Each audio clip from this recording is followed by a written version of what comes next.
Hi, and welcome to Mindful, Beautiful, and Thriving, a podcast series by Taarika Foundation focused on youth mental health.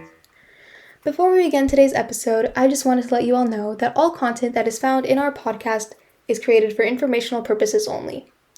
This content is not intended to be a substitute for professional medical advice, diagnosis, treatment, or therapy. Always seek the advice of your physician or other qualified health provider with any questions you may have regarding a medical condition, and never disregard professional medical advice or delay in seeking it because of something you have heard in this podcast.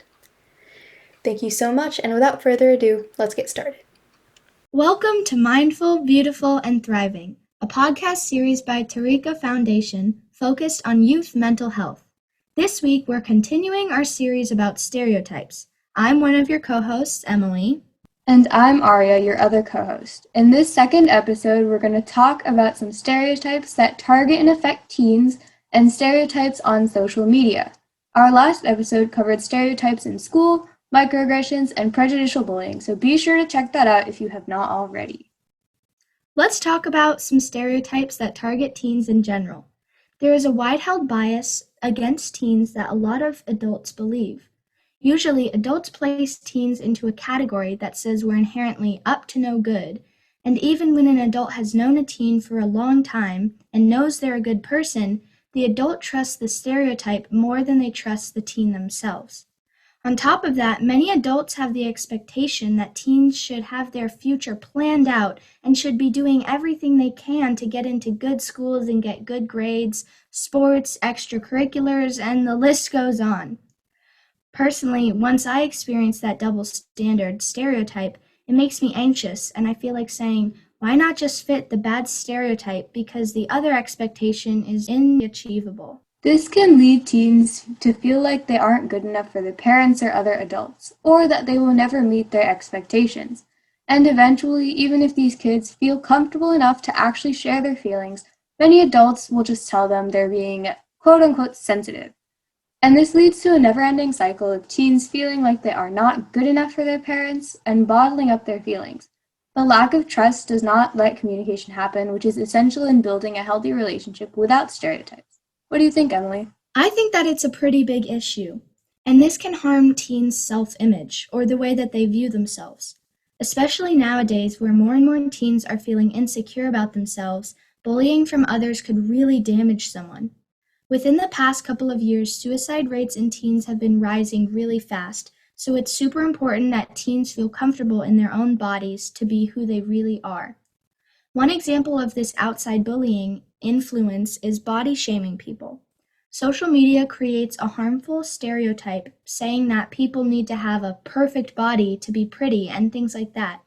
This can lead to teens feeling the need to change themselves for others to fit in to the stereotype, which could result in serious conditions such as eating disorders. Another issue is that when someone receives a negative comment based on stereotypes through social media about their physical or mental state, it's harder to deal with. And this is because social media provides a sort of outlet that can hide whoever the instigator is.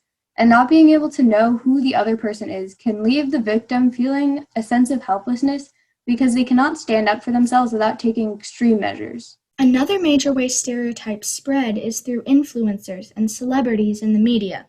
When people with large platforms promote things that could make anybody, including teens, feel like they need to change to fit in, it can affect the way people feel and act. And since that is on social media, anything can spread quickly. Once a stereotype hits a platform, it can get to a lot of people who are affected negatively by what the message is, or whoever is seeing the post, they can believe any misinformation in the post. The cycle just keeps going because if that post has a lot of attention, people tend to believe it without fact-checking, especially if the stereotype isn't about something related to them specifically. Remember, if you ever come across something on social media that your friend sent you, or something that is blown up that contains a stereotype, be mindful and do not keep sharing and promoting it again. Without fact-checking or being the subject, you can never know how it may be offensive. Keeping that in mind, we have reached the end of this second episode. Make sure to be mindful of these stereotypes online and offline, and be sure to check out our next and final episode in this series, which will cover stereotypes at workplaces and other places like the government. Thanks for listening, and we'll see you next time. Bye! You are listening to Mindful, Beautiful, and Thriving, a podcast series by Taarika Foundation. As part of our youth series, we will be releasing new episodes every weekend, so make sure to continue to check those out. We hope you enjoyed this podcast, and thank you so much for listening.